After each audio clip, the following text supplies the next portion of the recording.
নিজেকে পাল্টানোর 10 উপদেশ। নিস্তব্ধতাকে নিজের সঙ্গী করে নিন। চেষ্টা করবেন স্মার্ট উপায়ে। অনেকেই চেষ্টা করতে করতে যখন দেখে যে আর হচ্ছে না, তখন তারা চেষ্টা করাটা বন্ধ করে দেয়। আফসোস, তারা হয়তো জানে না যে শেষ চেষ্টাটাই তার সফলতার শেষ ধাপটি ছিল। টমাস এডিসনকে একবার তার ব্যর্থতার কথা জিজ্ঞাসা করলে সে উত্তরে বলে, আমি হারিনি, আমি শুধু 10,000টি উপায় বের করেছিলাম যেগুলো কাজ করেনি। অতীতকে হৃদয়ে রাখুন, যেন তা আপনার মগজকে নিয়ন্ত্রণ করতে না পারে। কাজটা করা ভালো না। আপনার গুরুজন আপনাকে উপদেশ দিয়েছেন।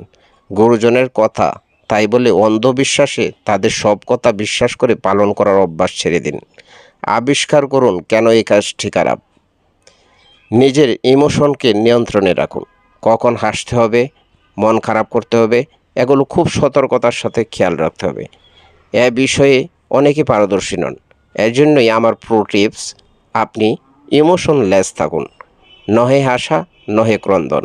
এতে আপনি অনেক বেশি রহস্যময় হয়ে উঠবেন। মাস্টারবেশন ব্রেনকে নিষ্ক্রিয় করে দেয় ধীরে ধীরে, কিছুটা ড্রাগের মতো। বন্ধ করে দিন এগুলো।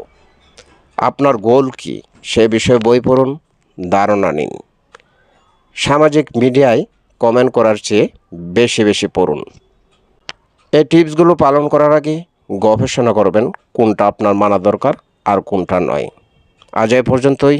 ভিডিওটি ভালো লাগলে অবশ্যই একটা লাইক, কমেন্ট ও শেয়ার করতে ভুলবেন না। ধন্যবাদ সবাইকে।